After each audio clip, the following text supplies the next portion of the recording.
If anyone's keeping this trial alive here, it's this man, Davis. He deserves all the credit. Mr. Davis deserves all the credit you can give him.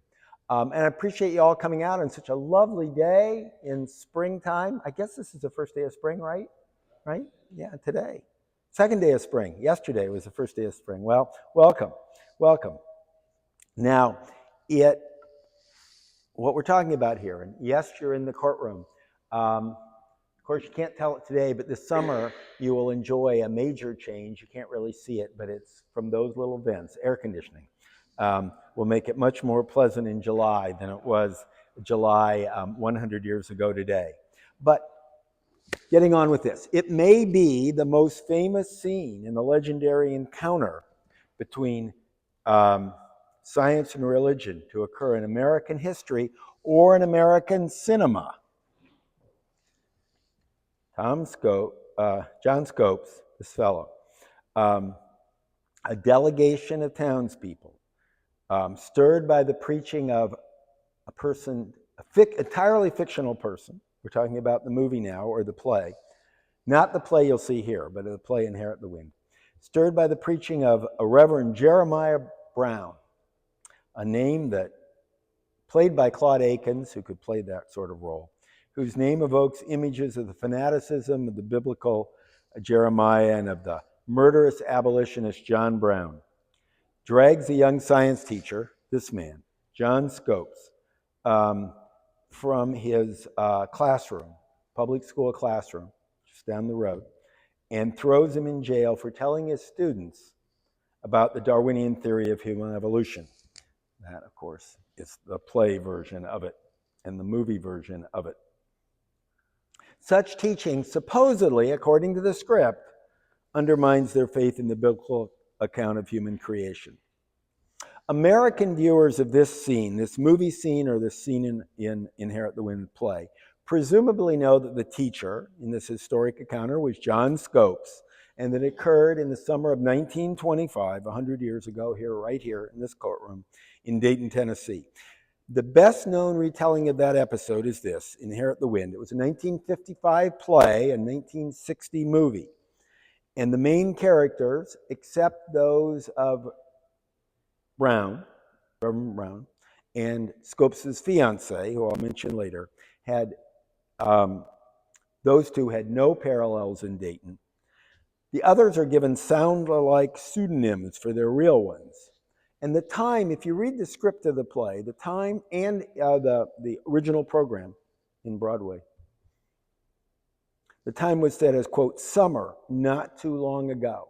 It says it's not yesterday, it's not today, it's summer, not too long ago. The movie version opens with town officials, led by Brown, Claude Akins, as I said in the movie, hauling Scopes out of the classroom for teaching evolution.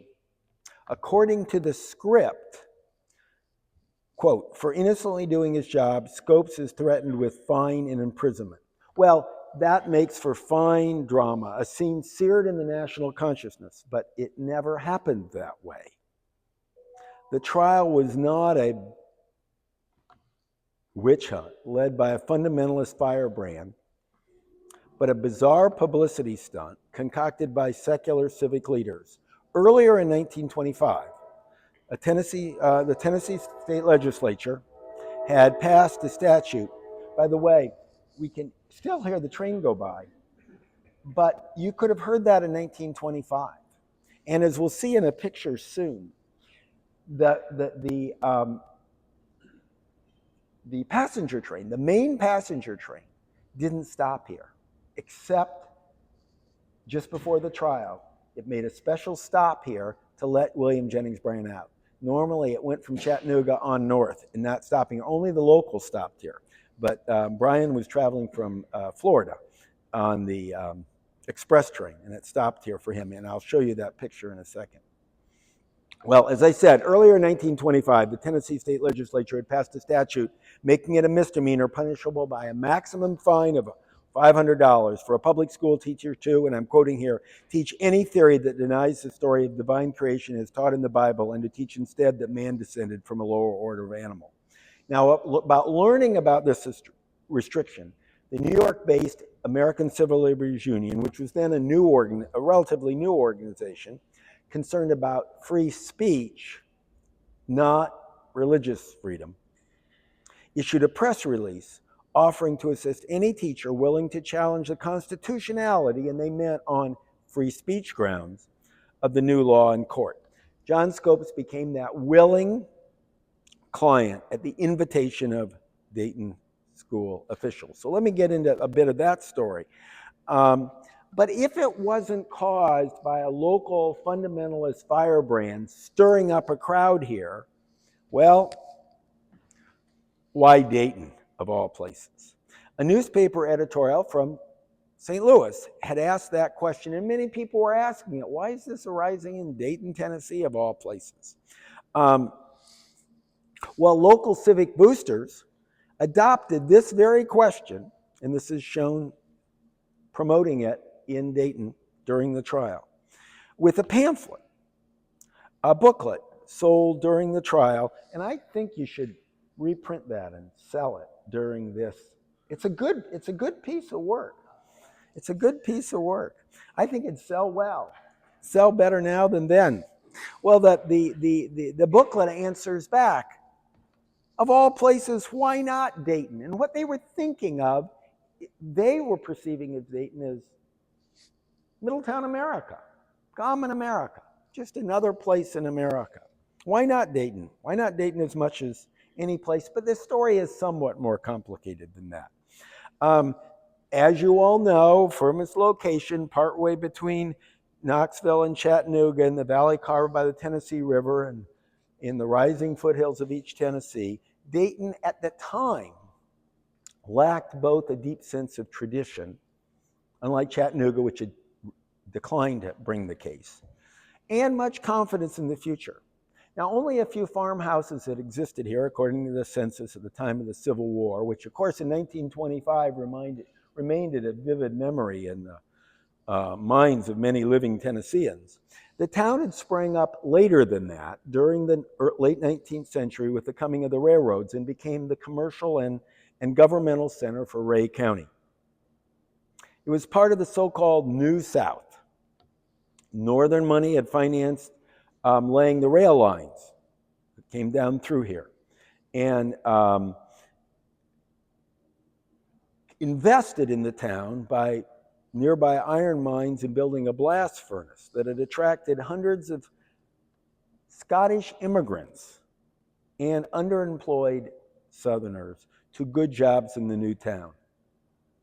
The population exploded, and that's why the town is so logically laid out, because it was a new planned town in a way. But the economy faltered when the blast furnace closed early in the new century. Concerned civic leaders actively courted new industry for the town, as they watched their town's population, at least as recorded in the census, fall from a peak of around 3,000 during the 1890s to fewer than 1,800 at the time of the Scopes trial. Well, in walks this character, George Rapplier. At the time of the trial, he was living in Dayton. He was 31 years old at the time. He was a New Yorker. He'd been raised in New York, went to school in Ohio with some training in civil engineering. And he had come south to Dayton to manage the local, largely dormant coal and iron facilities for their northern owners. Now, he had opposed the passage. He had followed the debate over the passage of the Tennessee Anti-Evolution Statute, which had passed in March. And during the weeks leading up to it, he had written letters to the Chattanooga Times opposing its enactment. He opposed it. And upon reading in the newspaper on May 4th about the ACLU offer to help any Tennessean school teacher challenge the new law in court, and what they were thinking about was a declaratory judgment action, bringing a declaratory judgment action against the statute, being a teacher and were injured by the statute. That's what the ACLU had in mind. It's not what happened, of course. But Rapplier saw a chance to strike at the statute, which he didn't oppose, And he set about drawing other townspeople into his scheme by, by that age-old sales technique of appeal to their self-interest. Now, Rapelier hurried down to Frank Robinson's drugstore, which unfortunately you can't see anymore, but even during the trial, they advertised it as where it all started, trying to attract visitors to come in and have a Simeon soda or some other beverage at the soda counter. But he ran down to Frank Robinson's drugstore with a newspaper on hand. Robinson chaired the Race County School Board, and the soda fountain at his downtown drugstore was over on Main Street, I believe. It burned down with the Aqua Hotel. I believe it was on the same fire.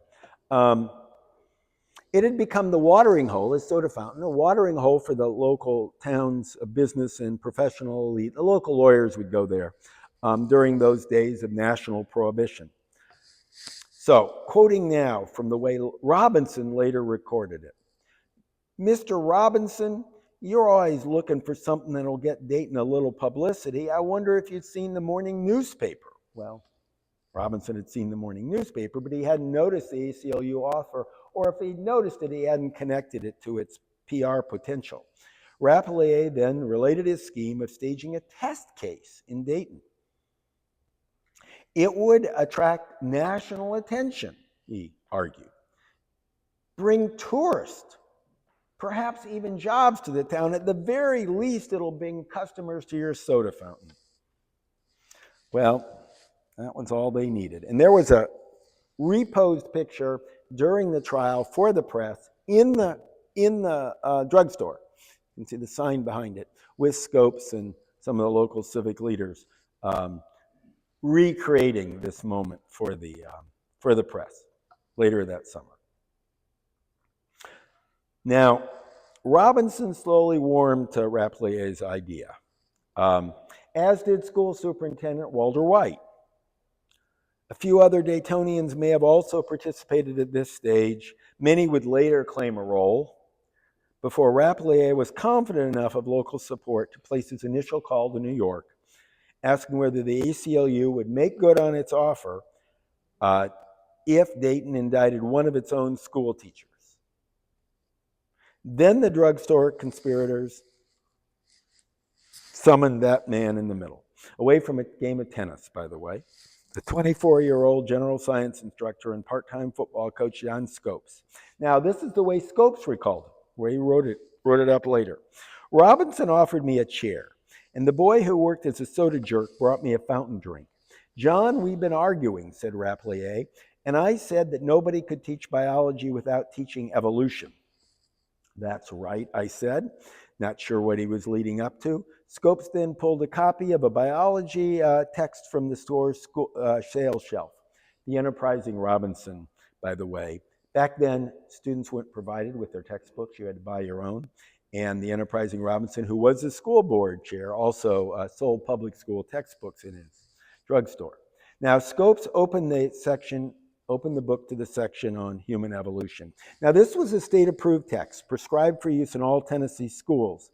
And, well, it's called a civic biology, and it's a selection of units, sort of unrelated units that are practical, mostly. And so it tells you about cholera and how it's good to drain, sewers, and how to crop rotation. And so it has these units, but one of the units toward the back was a unit on evolution. You could teach it or you could not teach it. That was sort of the thought. And that was evolutionary and includes the evolution of humans in that section. There's another section on Mendelianism, and there's discussion of eugenics in the Mendelian section. So, pulls the textbook down. Again, going back to Scopes' work. So you've been teaching him this book, Rapelier said. I said, yes. I explained that I had gotten the book out of storage and had used it briefly for filling in for the principal during an illness. He was the regular biology teacher. Scopes, of course, was a football coach, and so he was teaching middle school general science. You know what they do with football coaches. They have to find something for them to teach. And that hasn't changed since then. He was not a biology teacher. He didn't really know biology. So, going on with Scopes' words. Then you've been violating the law, Robinson said, and the school board chair then told Scopes about the ACLU offer. Well, and Scopes agreed. He volunteered, he agreed, he was no threat to lose his job. Again, there was no jail time because there was no jail time in the statute. It was a gross misdemeanor, punishable by $100 to $500. It's the same as a liquor violation, a moonshining violation if you made moonshine. Well, Scopes, shown here with his father, presented an ideal defendant for the test case. Single, easygoing, without any fixed intention of staying in Dayton. He had little to lose from a summertime caper, unlike the regular biology teacher who had a family and administrative responsibilities. Scopes also, as you can see, looked the part of an earnest young teacher, especially when he put on his Harold Lloyd brand horn-rimmed glasses, and he had his boyish face that made him appear academic without looking threatening. Naturally shy, cooperative, well-liked, he would not alienate parents or taxpayers with soapbox speeches on evolution or give the appearance of a radical and grateful public employee. Yet his friends knew that Scopes did disapprove of the new law. He had mentioned that privately, and that he accepted an evolutionary view of life, but in an easygoing way. Indeed, remember, he was a football coach. He liked to talk about sports more than politics, and went to Dayton's Northern Methodist Church, right next to where I'm staying. If you ever want a nice place to stay in town, Trinity Cottage, I recommend it. That's the old parsonage with the Northern Methodist Church. It's now a place you have weddings, right? It's no longer a working church, but you have weddings there. Well, he went to that church, and this was his own phrase that he put in his autobiography as, well, a place to pick up nice girls. This was, I think some men go to church for that reason today. This was their defendant, an establishment's rebel who would test the law without causing trouble. The ACLU General Counsel, Arthur Garfield Hayes, later confided, had we sought to find a defendant to present this issue, we could not have improved on John Scopes. Well, despite Scopes' ideal casting for the role, it became a bit part in both Inherit the Wind and the actual trial. In both, the prosecutors and defense attorneys and the press assumed leading roles. Among them, the already larger-than-life lawyers and popular speakers, Clarence Darrow and William Jennings Bryan, stole the show. And that pretty well is captured in this particular version of the story, Inherit the Wind, movie poster, because you see the three lead names, the stars, are Spencer Tracy, who's up there with a picture, Darrow, Frederick Marsh, also an Academy Award winner, up there, picture of Brian, and then Gene Kelly, who is playing H.L. Mencken, a reporter. They're the big stars. You have to get down below the title to get Dick York and Donna Anderson, who played the role of Scopes and Scopes' fictional fiance. That's the way it played out in reality as well as in the movie. Now, in Inherit the Wind, Brian, Frederick Marsh there, appears almost out of thin air, whether in the play or the movie. The audience learns, and here's that picture I was telling you. They're stepping off the train at Dayton for the trial. The audience learns simply, and this is in the play, that he was nominated for president 3 times, which is true, and that he remained an influential political orator, which is also true, and that he retained a fundamentalist faith in the Bible. Only at the end does Gene Kelly, the actor playing journalist H.L. Mencken, explain, quote, something happens to an also-ran. Mencken, if you want to see him at the trial. Something happens to an also-ran. He becomes a national unloved child. And unloved children of all ages insinuate themselves into spotlights. Now, this is fiction. In this instance, the real-life Bryan did much more than insinuate himself into the Scopes trial. He all but ignited that spotlight by focusing public attention on the social implications of teaching Darwinism in public schools. This was his issue, and he had developed it. Ever since Charles Darwin published his theory of evolution in 1859, so what, 60 years earlier? Longer? Some conservative Christians objected to the atheistic implications of its naturalistic explanation for the origins of biological species, particularly of humans. Others readily reconciled the two through a theistic version of evolution. Early in the 20th century, these objections intensified with the spread of fundamentalism as a reaction by some traditional American Protestants to increased religious liberalism or modernism within their mainline denominations. Bryan, here at the time, a political progressive with decidedly fundamentalist religious beliefs, added his voice to the chorus following the First World War as he came to see Darwinian struggle for survival fitness thinking, known as social Darwinism when applied to humans, and actually much more tied with Herbert Spencer as an American intellectual than Charles Darwin himself. He saw that as behind German militarism, American imperialism, and laissez-faire corporate capitalism, the three deadliest sins in Bryan's political theology. He also viewed it as undermining the religious belief of young people going to high school, which was even a deadlier sin in his theology. But with its progressive political instincts of seeking legislative solutions to social problems, Bryan called for the enactment of state restrictions against teaching evolution, teaching the theory of human evolution, only human evolution, not evolution in general, in public schools, high schools, public universities, but the real focus was high schools, which was then a new thing. Dayton was somewhat unusual. It had built a high school already. Most towns of Dayton size did not yet have a public high school in Tennessee. It was a new thing. And in fact, state funding of public high school, people had through 8th grade, grammar school. And the big cities had high schools, like Chattanooga had a high school and Nashville had high schools. But the spreading of high schools to smaller towns, it was partly tied to the fact that Dayton was a new town. And Dayton was a new development. There were others coming. Indeed, the same legislature that passed the anti-evolution statute in Tennessee also was the first one that authorized, at the Governor Austin Peay's suggestion, that states fund public high schools as well as K through 1 through 12. It didn't go back to K back then. So this issue was rising.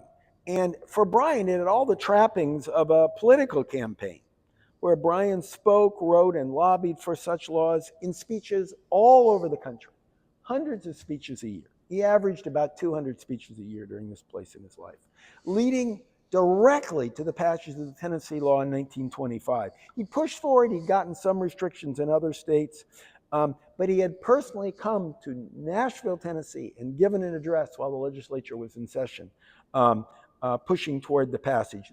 No one has any doubt that the law would never have passed, never probably even been proposed in Tennessee if Bryan had not been personally in Nashville pushing it. Well, then, when the lawsuit began and the law was challenged, Bryan, who hadn't practiced law in a long time, 30 years, volunteered his legal services to join with the prosecution in defending his statute. Now, the Inherit the Wind provides a fuller but no more correct explanation for Darrow's participation in the small town misdemeanor trial. This is Darrow arriving at the outskirts. He came in by car, driving at the outskirts of Dayton, being greeted by Scopes and his local council and others. And of course, the media was all staged. Actually, the truth is, Darrow had driven in by a different route and had come into town. And only when he got into town, he says, "They're waiting for you at the edge of town." So he had to drive back out and make the ceremonial entrance. where he was greeted, where the press was all waiting for him. Again, they give his account. In the play or in the movie, a jailed Scopes appeals to Mencken's newspaper, H.L. Mencken in particular, for help in getting a lawyer. Mencken then announces that his paper is sending the most agile legal mind of the 20th century, Clarence Darrow. The agnostic, Reverend Brown gasps in the play, the vicious, godless man. Well, both descriptions, the most agile legal mind of the 20th century and the agnostic, captures historically valid perceptions of Darrow. If you take polls of lawyers to this day of who was the greatest lawyer, they still say Clarence Darrow. But by the 1920s, Darrow unquestionably stood out as the most famous, and some would say infamous, trial lawyer in America. Born into an educated working class family in rural Kinsman, Ohio, Darrow first gained public notice when he defended famed socialist labor leader Eugene V. Debs against criminal charges growing out of the brutal 1894 Pullman strike. For the next 15 years, working out of his office in Chicago, Darrow was the nation's outstanding labor defense lawyer at a time when labor was more militant and employers were more hardened than ever before or since.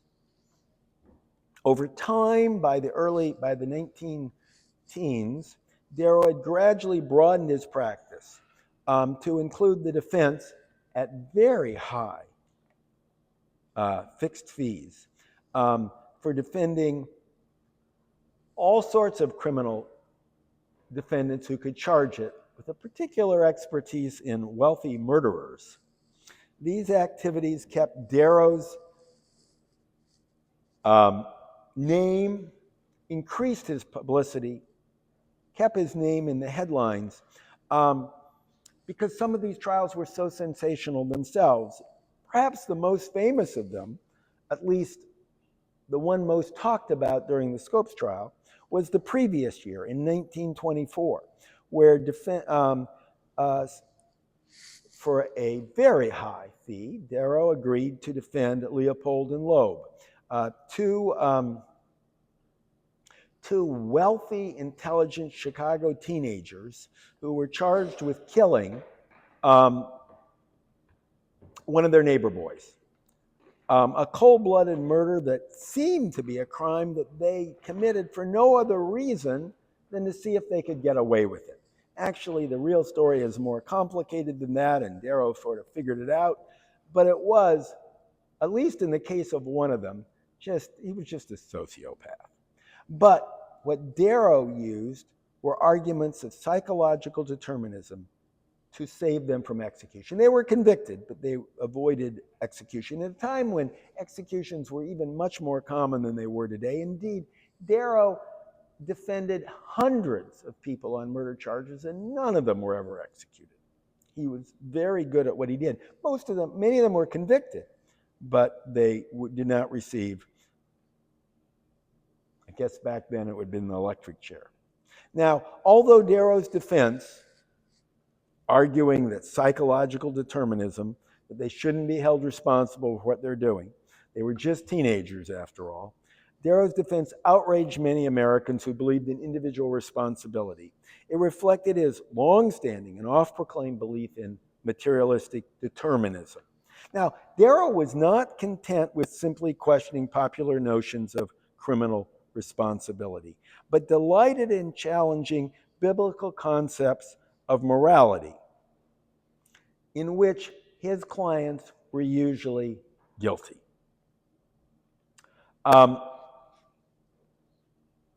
He had, as one biographer described Darrow, he was the last of the village atheists on a national scale. In a courtroom, on a lecture circuit, he was a very popular lecturer. In public debates, he'd hold with other intellectuals, and through dozens of popular books and articles, Darrow spent a lifetime ridiculing traditional morality and looking for a more broader scientific, as he'd call it, basis for morality. He called himself an agnostic, but to many he sounded like an atheist. Now, Darrow welcomed the hullabaloo surrounding the anti-evolution crusade as it built up under Clarence Darrow, under William Jennings Bryan. He welcomed it because it rekindled interest in his legalistic attacks on the Bible, which once appeared hopelessly out of date in light of modern developments in mainline Christian thought, but retained relevance when talking about the rise of fundamentalism.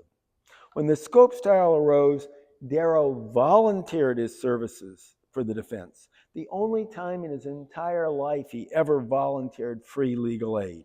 Well, sometimes some of his clients didn't pay him, but he never had volunteered it free at the outset. He saw a chance to grab the limelight and debunk fundamentalism, and he liked doing both. As he later wrote in his autobiography, my object, going to Dayton, my object was to focus attention of the country on the program of Mr. Bryan and other fundamentalists in America. Thus, unlike the story in Inherit the Wind, where he's played, of course, by Spencer Tracy, Darrow did not need to be, nor was he sent to Dayton by Macon's newspaper.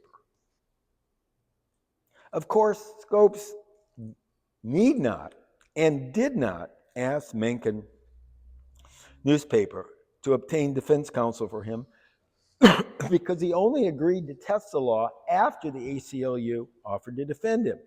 It was ACLU's case from the start, and Darrow would not have joined it if Bryan had stayed out. But when Bryan got in, Darrow went directly to Scopes and offered his services. Now, he becomes the focus of along with the media. And this scene from Inherit the Wind probably captures the fictional account as well as anything. Because there you see at the defense table, all alone, John, where you see Scopes, but you see Clarence Darrow, played by Spencer Tracy, and for some crazy reason, you see H.L. Mencken, the reporter, sitting with them. That's Gene Kelly, of course, and Scopes' fiance joins him for this particular scene. In the real case, unlike the movie and the play, Darrow served as merely one member of a star-studded legal defense team assembled by the ACLU that included Arthur Garfield Hayes, a wealthy Park Avenue lawyer who regularly defended free speech cases for the ACLU, and Dudley Field Malone, shown in this picture, an even wealthier New York divorce lawyer drawn to the spotlight of the Scopes litigation. He had worked with Bryan before and so knew them. These other attorneys who actually argued more of the case than Darrow, and the ACLU never are mentioned in Inherit the Wind. The omission simplifies the script, of course. Of course, you want to narrow down and have fewer actors, I suppose. But it also served another purpose. As they later explained, Jerry Lawrence and Bob Lee wrote the play during the 1950s, not to celebrate or even portray the then 30-year-old Scopes trial. For them, the Scopes trial was merely a vehicle. They wrote the play as a means to awake public concern about the innocent victims of the mass hysteria then feeding the then ongoing McCarthy-era assaults on alleged communists and leftists. For them, the trial was a stand-in that they morphed so that when people saw it, they were thinking about the Senate hearings, the House hearings, the Senate hearings where McCarthy would bring in alleged communists and grill them about their ties and grill their family members.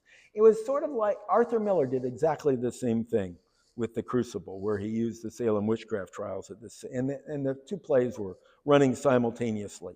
Inherit the Wind actually was, at the time, was the longest running play in Broadway history.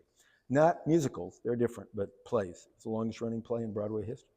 Now, because the ACLU remained a much maligned target of those McCarthy assaults, identifying its role in the Scopes trial would have only made it harder to portray Scopes as an innocent victim. Thus, the ACLU utterly disappeared from the legend of its own most famous trial. Well, the prospect of these renowned orators, particularly Bryan and Darrow, who were then two of the highest paid lecturers on the so-called Chautauqua circuit, on the speaking circuit in America at the time, actually litigating the profound issues of science versus religion and academic freedom versus popular control over education, turned the trial into a media sensation then and the stuff of legend thereafter. News of the trial dominated the headlines during the weeks leading up to it and pushed nearly everything off America's front pages throughout the trial. 200 reporters, there they are, you can see them there. 200 reporters covered the story in Dayton, coming from all across America, from California, from as far away as England, actually, including some of the nation's best correspondents, representing most of the major newspapers and magazines.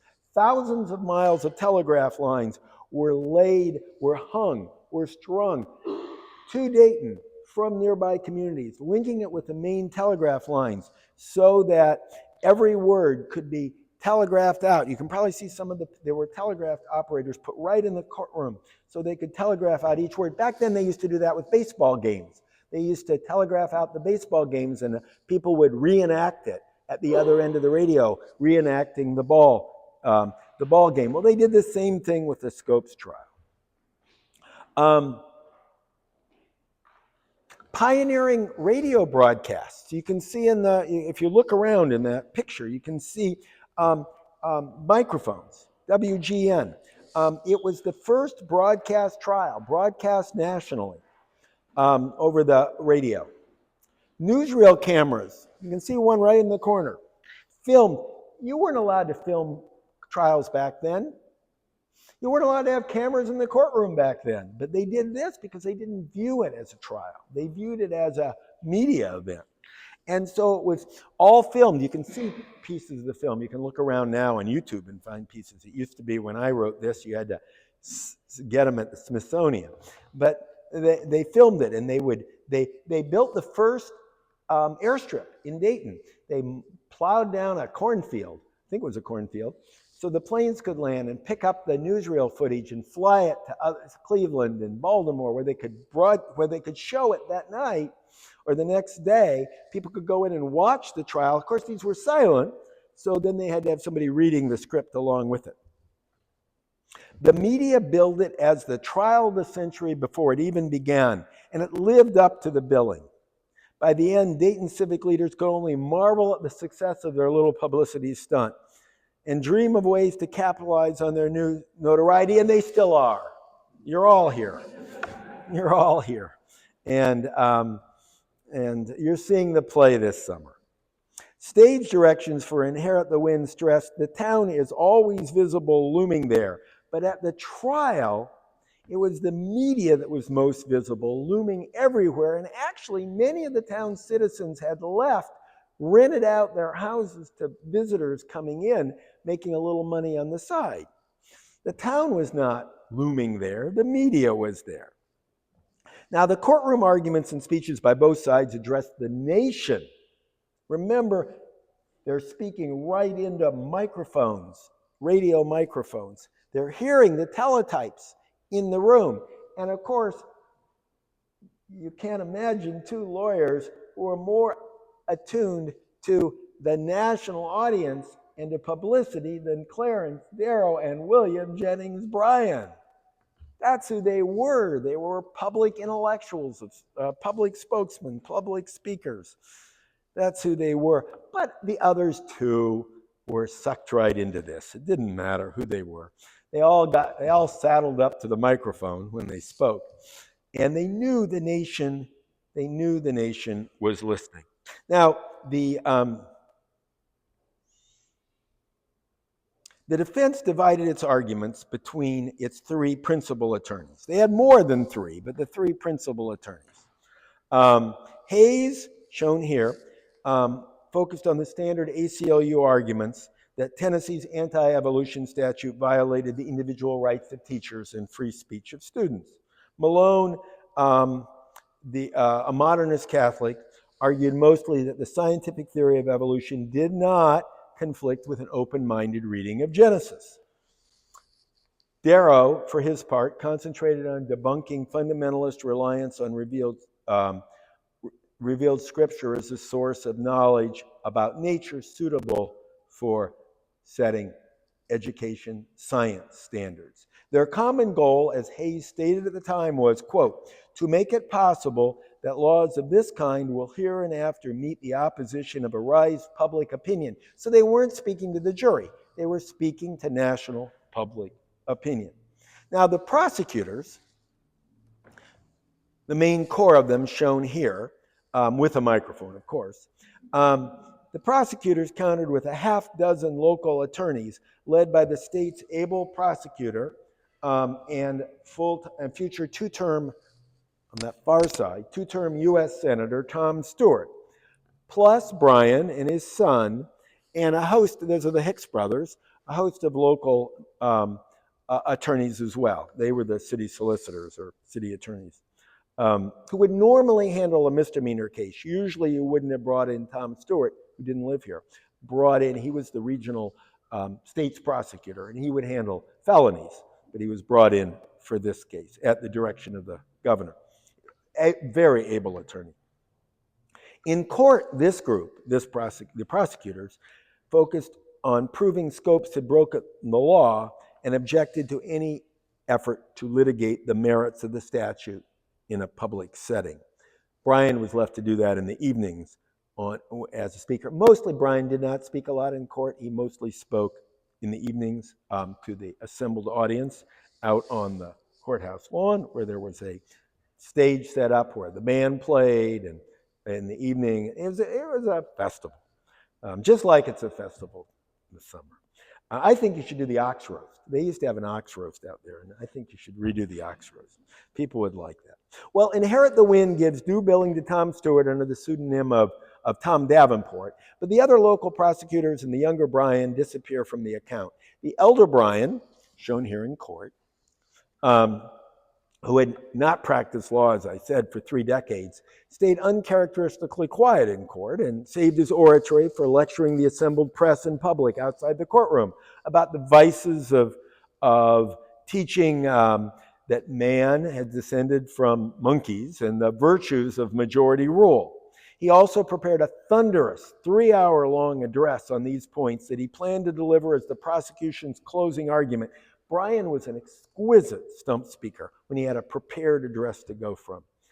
As the actual trial played out, however, Darrow managed to frustrate Bryan's plan by waiving his own close, and under Tennessee jurisprudence at the time, and this is pretty normal, if the defense waives its closing arguments in a criminal case, the prosecution can't give its closing arguments. So that kept Bryan from actually giving his speech in the courtroom. Though you can read copies of it, he did give it a few times before he died.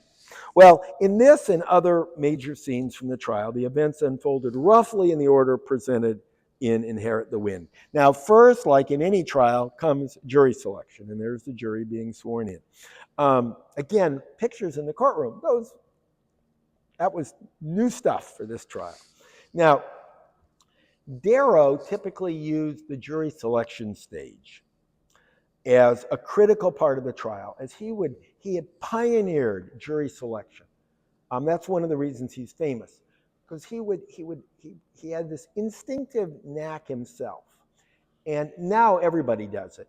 They do all this prep of what jurors they want, and they ask him questions, and he tried to pick a jury who just might be open to his arguments and spare his typically notorious defendant. Now, Darrow, though, had an entirely, and that's what was expected to happen here, trying to pick from the men of Dayton, Ray County. Only men could serve on a jury back then in Ray County. Pick from the men of Dayton and rural Ray County, people who might acquit his client, but that wasn't his goal. You got to figure out what the attorney's goal is before you figure out what he does. He wanted to convict the statute rather than acquit the defendant, who actually had never taught evolution. Everybody knew that. then. Everybody in the inside knew that. But only judges can strike down a statute. A jury can't strike down a statute. Juries simply apply the laws to the facts of the case. Darrow could have won an acquittal by arguing that Scopes had never violated the statute, but that would have left the statute intact. Instead, the defense sought either to have the trial judge strike the statute, which was almost beyond his role of a trial judge at that time in Tennessee, and I think still the case. I mean, you usually leave that to the appellate court, the state Supreme Court back then, or have Scopes convicted and appeal to a higher court, which could rule on the statute. So rather than spend weeks seeking jurors open to acquitting Scopes despite the law, Darrow quickly accepted the simplest of vendeermen, or the people called to be on the jury.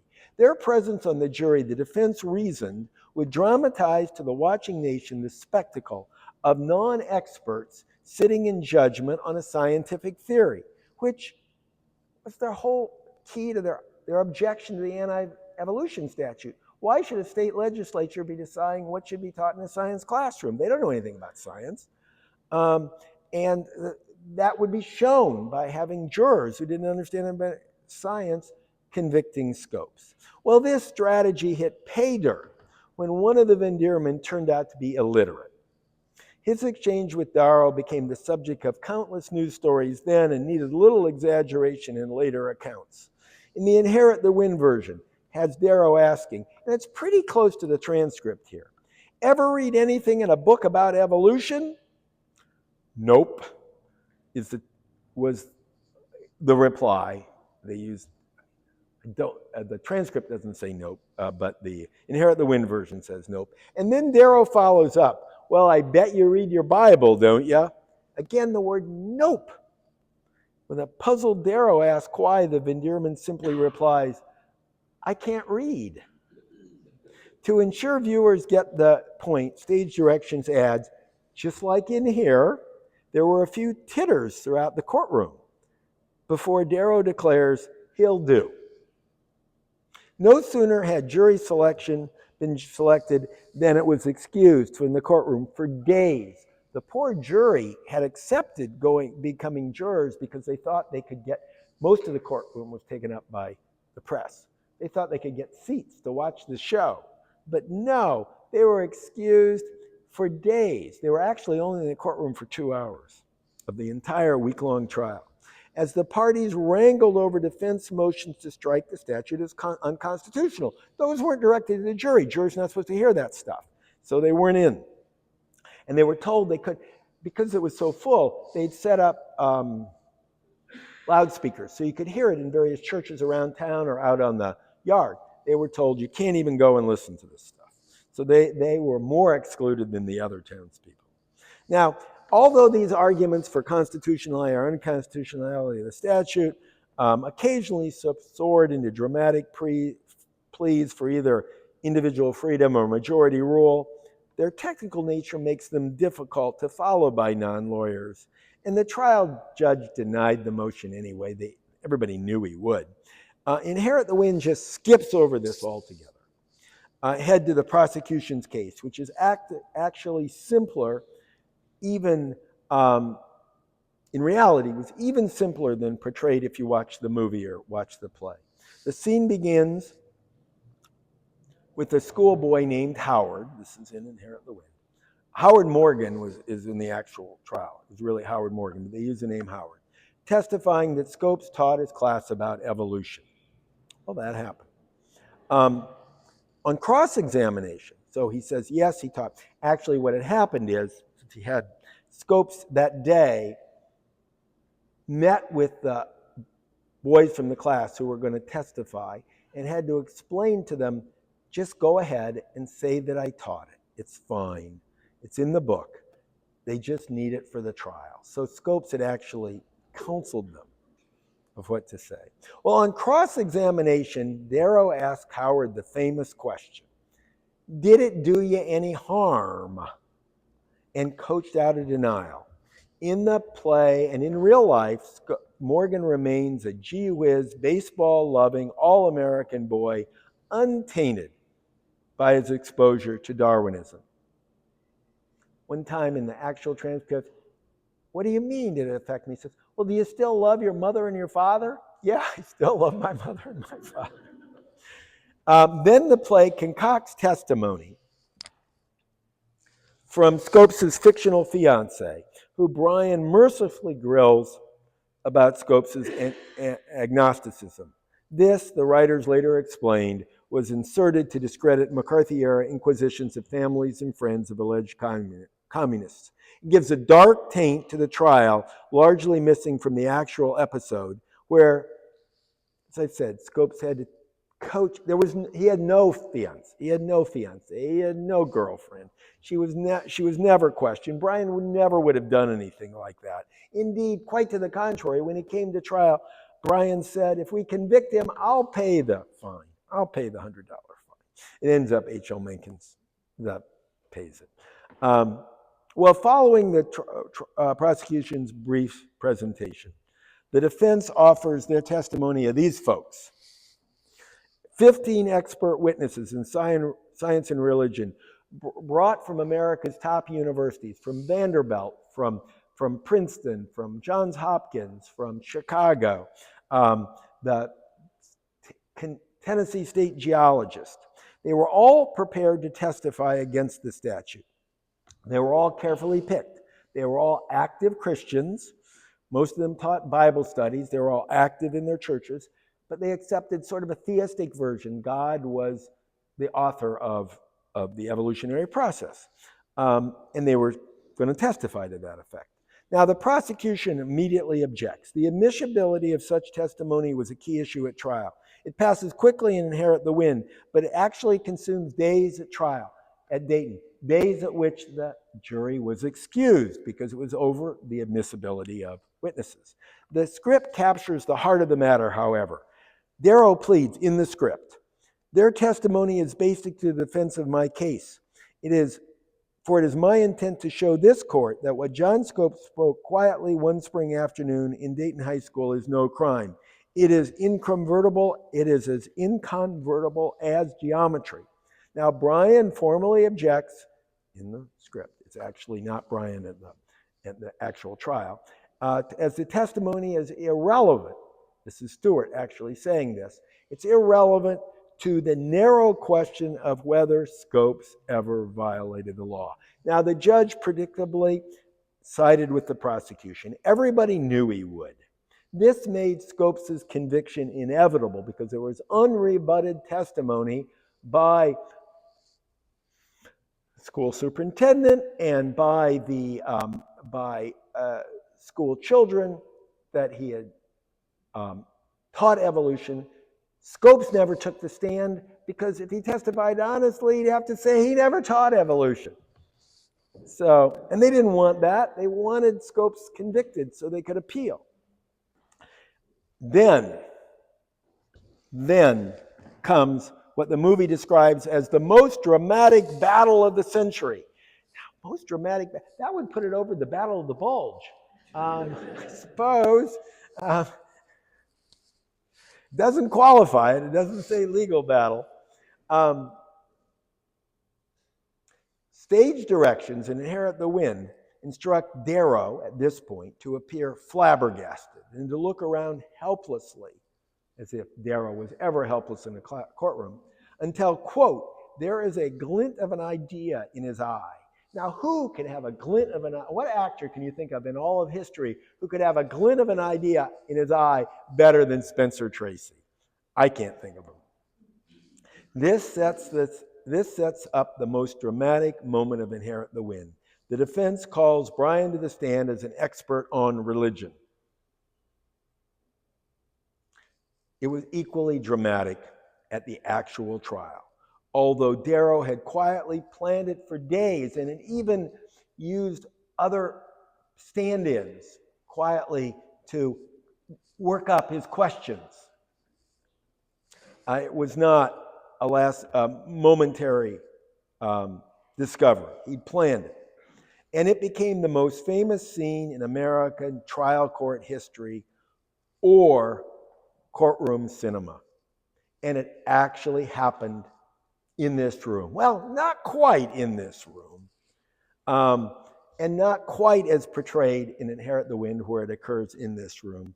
Actually, it was Hayes who called Bryan as defense final witnesses, and the volunteer prosecutor proved cooperative. Up to this point, Chief Prosecutor Stewart had masterfully confined the prosecution and, with the help of a friendly judge, corralled his wily opponents. But Stewart could not control his impulsive co-counsel, especially because the judge seemed eager to hear Bryan defend the faith. Stewart objected repeatedly, but Bryan insisted on taking the stand. They did not come here to try the case, Bryan explained early in his testimony. They came here to try revealed religion, and I'm here to defend it.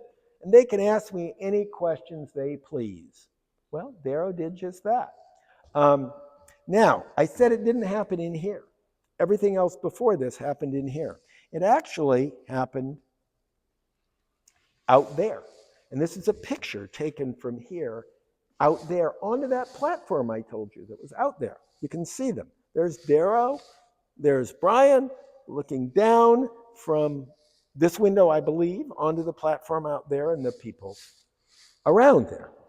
Thinking the trial all but over, except for the muster-waiting closing oratory. The judge didn't know this was coming, calling Bryan. He thought there were only going to be the closing statements. And of course, he had Bryan and Darrow, two of the greatest orators in America. And he knew everybody wanted to hear it. And only this many people can fit in a courtroom. And back then, women were not allowed in the courtroom. The only exceptions were made for the credentialed journalists and the spouses of the lawyers. So there were just men in here. And most of the seats were taken up by reporters.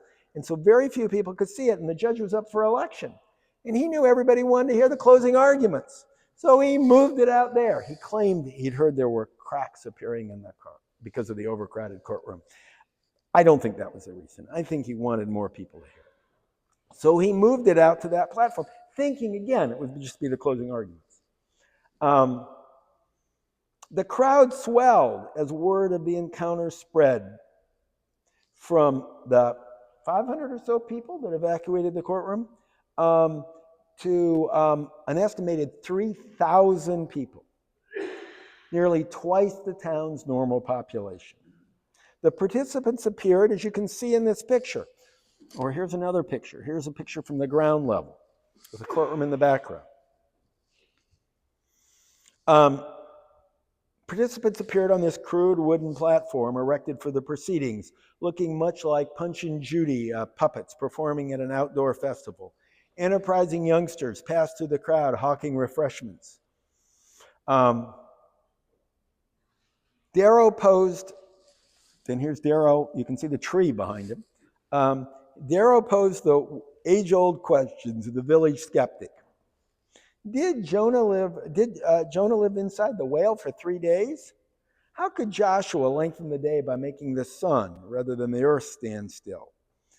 And where did Cain, remember, there were only 2 sons to Adam and Eve, where did Cain get his wife? Now, in the narrow sense, as Stewart persistently complained, and he was objecting regularly, Darrow's questions had nothing to do with the case because they never inquired about human evolution. In a broad sense, as Hayes would then get up and counter. They had everything to do with it because they challenged biblical literalism and whether people need to interpret the Bible. And that related directly to their defense. Their defense was, well, the statute says you can't teach that men descended from a lower form of animal because it contradicts the Bible. And he says, it doesn't contradict the Bible. You can use theistic evolution and with evolution being God's means of creation. Well, best of all, the questions that Darrow asked, no good answers to them. Anyone who's a lawyer in this knows you never should ask a witness a question when the answer can't help you in some way. And he hadn't prepared Bryan. He didn't know what he was going to say, but he could pretty well guess. He had done this with others in preparation. As Darrow later explained in his autobiography, writing about this, he said, the questions I asked, and I'm quoting here, compelled Bryan to choose between his crude beliefs and the common intelligence of modern times or to admit ignorance. Well, Brian did try all three approaches at various times that afternoon without appreciable success. And here you see Darrow questioning Brian on the stand. Now, Darrow questioned Brian as a hostile witness, which of course he was, peppering him with queries and giving him little chance for explanation. It became like a firing line at times. You claim everything in the Bible should be literally interpreted. I believe everything in the Bible should be accepted as is given. Some of the Bible is given illustratively, cuts him off. But when you read that the whale swallowed Jonah, now how do you literally interpret that? I believe in a God who can make a whale and can make a man, can make both of them do what he pleases. Darrow sort of shakes his head according to the descriptions and says, that's not my question. Do you believe he made them? That he made such a fish and it was big enough to swallow Jonah? And apparently there was a pause, and Brian replies, yes, sir. Let me add, one miracle is just as easy to believe as another. Another pause, and Darrow comes back. It is for me just as hard. It is hard to believe for you, but easy for me. When you get beyond what a man can do and you get within the realm of miracles, it's just as easy to believe the miracle of Jonah as any other miracle in the Bible. Well, such affirmations undercut the appeal of fundamentalism to some. On the stump, Brian, shown here, sweating on the stand, it was hot. Brian effectively championed the cause of biblical faith by addressing the great questions of life. The special creation of humans in God's image gives purpose to every person, and the bodily resurrection of Christ gives hope to believers for eternal life. But Darrow never inquired about these grand miracles. For many Americans, laudable simple faith becomes laughable crude belief when applied to Jonah's whale, Noah's ark, and Adam's rib. Yet that afternoon, under oath, Brian acknowledged accepting each of these three biblical miracles on faith and publicly professing, as I said, that all miracles were equally easy to believe. Now, Brian fared little better when he tried to rationalize two biblical passages raised by Darrow. In an apparent concession to modern geology, for example, Brian affirmed his understanding that each of the 6 days of creation in the Genesis account, and this was in accord with evangelical scholarship of the day, each of the days of creation represented periods of time, not 24 hours, but it's called the day-age theory. Each represented a geological age, leading to the following exchange with Darrow asking the questions. Have you any idea of the length of these periods? No, I don't. Do you think the sun was made on the fourth day? Yes. And that they had evening and morning for 4 days without the sun? I'm simply saying it was a period. They had evening and morning for 4 periods without the sun. Is that what you think? I believe in creation, it is told, and if I'm not able to explain it, I will accept it.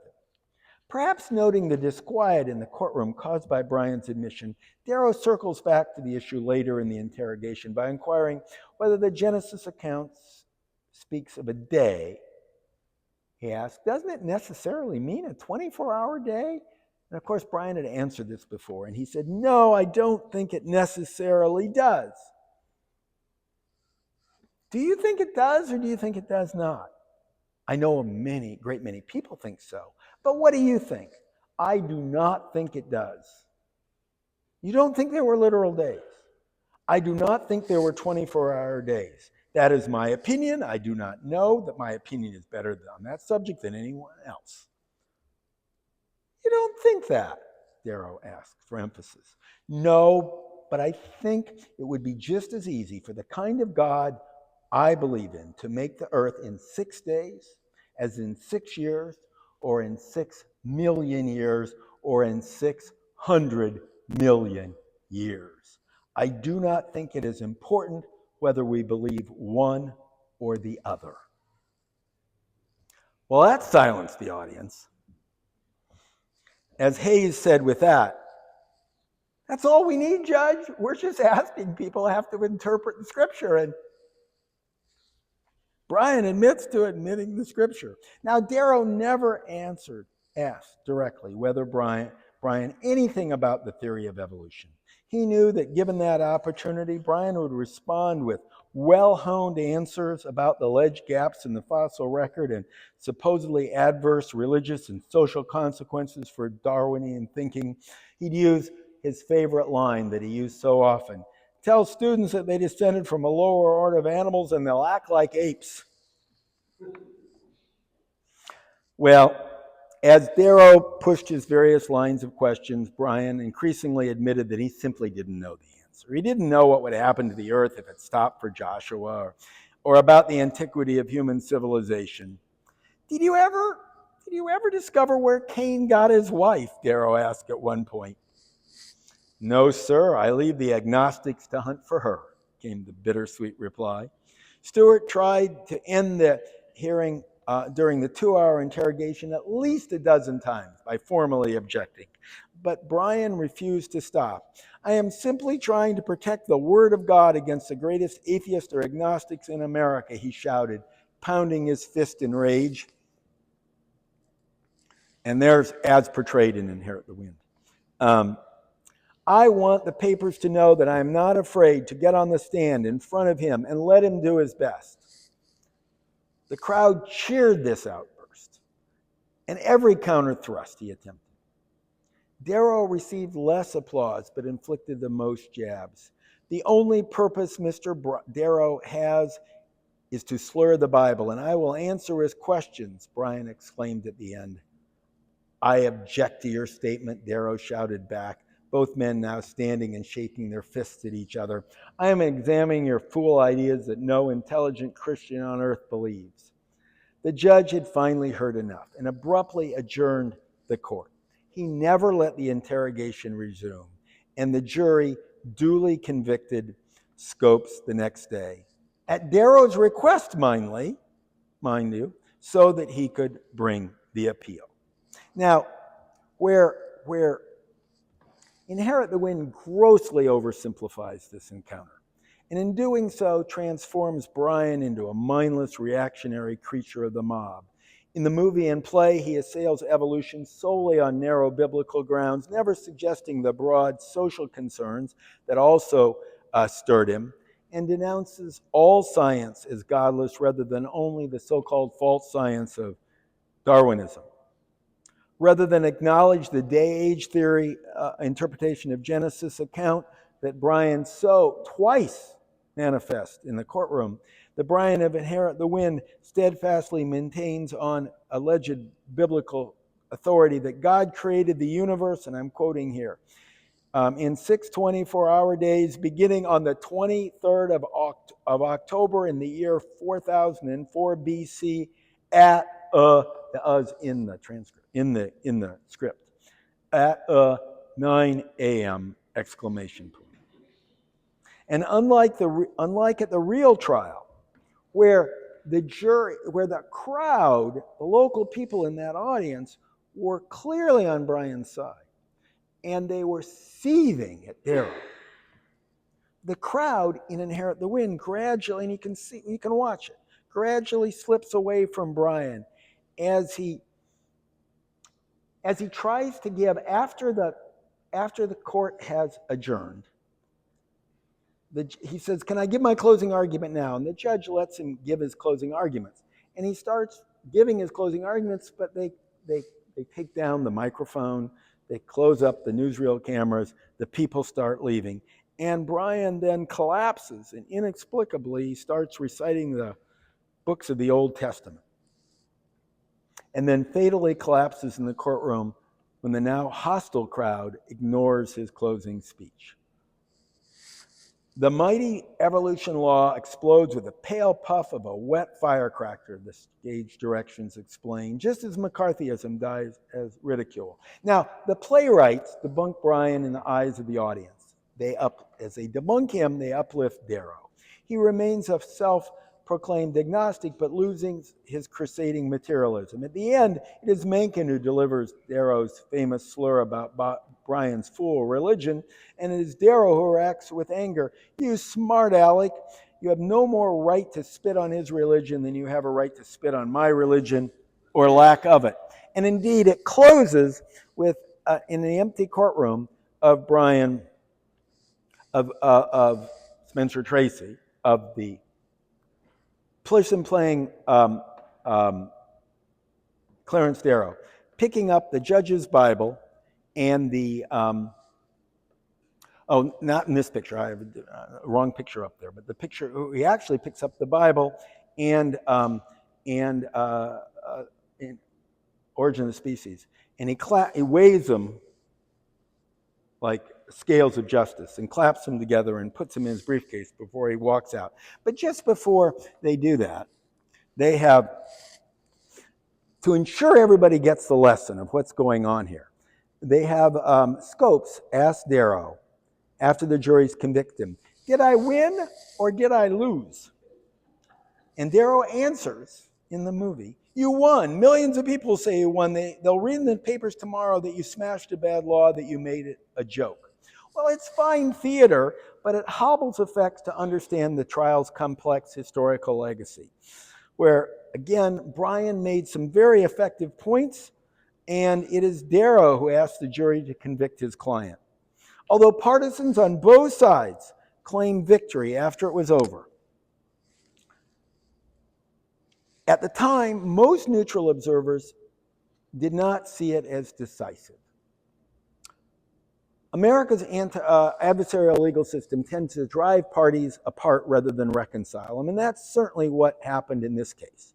Despite Brian stumbling on the witness stand, which his supporters readily attributed to his notorious interrogators' wiles, like who wouldn't appear a fool if they were being interrogated by that devil, Darrow. Both sides actually, in my opinion, effectively communicated their message from Dayton. Now, maybe not well enough to win converts, but at least sufficiently to energize those already predisposed toward their viewpoint. I read, every newspaper was covering this, and every newspaper after the verdict, or every newspaper I could find, had an editorial about giving its opinion on the trial. And I read over 200 of them for preparing for my book. And there wasn't a single one of these editorials that said the trial was decisive, unlike Inherit the Wind. Not a single one. All of them said, wow, this issue is just going to get bigger. We polarized the country on this issue, and it's just going to get bigger. If, as Inherit the Wind declares, millions of people thereafter dismissed anti-evolutionism as a joke or worse, millions more saw it as a cause. And when Brian did die, a week later in Dayton, they acquired a martyr to their cause. Huge crowds turned out to watch a special train carrying Brian's bodies from Chattanooga up to, from here, Chattanooga, and then on up to Washington for a state funeral at Arlington National Cemetery, where every one of the pallbearers was a U.S. senator. 3 months after the trial, Mencken could only sneer at the man he once so despised. As he put it, always a cutting person, his place in Southern sainthood is secure. If the village barber saved any of his hair, then it's curing gallstones down there today. But on the other hand, it moved Darrow up into the humanist Valhalla that he still holds because of his deeds of Dayton and elsewhere. Consequently, the pace of anti-evolution activism actually quickened following the trial, but it encountered heightened popular resistance as well. 2 other states and countless local school districts across the country soon enacted anti-evolution measures modeled on the Dayton law. Most notably, after the Tennessee Supreme Court upheld the statute on a technicality, 2 years later, the good people of Arkansas, by popular initiative, by nearly 70% of the vote, adopted a nearly identical statute in Arkansas. But other places that encountered unexpected resistance. Minnesota, where they thought they were going to win, they lost by a single vote. And then in 1928, when one Rhode Island legislator introduced such a bill in his state, rather than sending it to the Committee on Education, his bemused colleagues referred it to the Committee on Fish and Game, where it died without a hearing or a vote. Well, of course, the divided and divisive response continues on this issue to the present. As some schools impose restriction on controversial topics like evolution or climate change or sex education, while others oppose those things. With time and countless retelling, the Scopes trial became part of the fabric of American folklore. It became a legend more than an event. It grew to symbolize not only anti-evolutionism, but socially conservative, religiously motivated intrusions into public policy generally.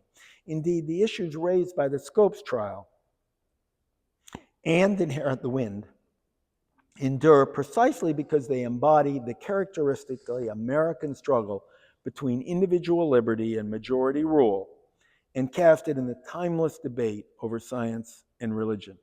Ever since, the Scopes trial became both the yardstick by which the former battle was measured and a glass through which the later was seen. In its review of Inherit the Wind's revival on Broadway about the year 2000, the New York Times described the original courtroom drama as one of the most colorful and briefly riveting trials of the century that seemed to be especially abundant in the sensation-loving 1920s. Well, I think that's a fair line. They called a lot of trials of the century. During the 1920s, the Fatty Arbuckle trial, there were a bunch of others, but we don't remember any of them. Nobody's holding a 100th anniversary for any of those other ones. This one, it really won. Dozens of prosecutions received the designation over the 20th century. In our recent memory, ours, looking around, not my students, they don't never heard of it, but the O.J. Simpson trial held it for a while, but nobody's going to hold it. Remember that 100 years from after it was over? Only the Scopes trial has really fully lived up to its billing by continuing to echo not only through the 20th century, but to today. When I was here 25 years ago, you were having the 75th anniversary. You were putting on the play and people were packed in. And now, I hope you still got that sign and are going to replace the 75th anniversary to the 100th anniversary. I thank you for remembering that trial, and I would enjoy, if we have time, to take any questions you might want to ask. Thank you for putting this on, and thank you for Dayton for remembering this trial.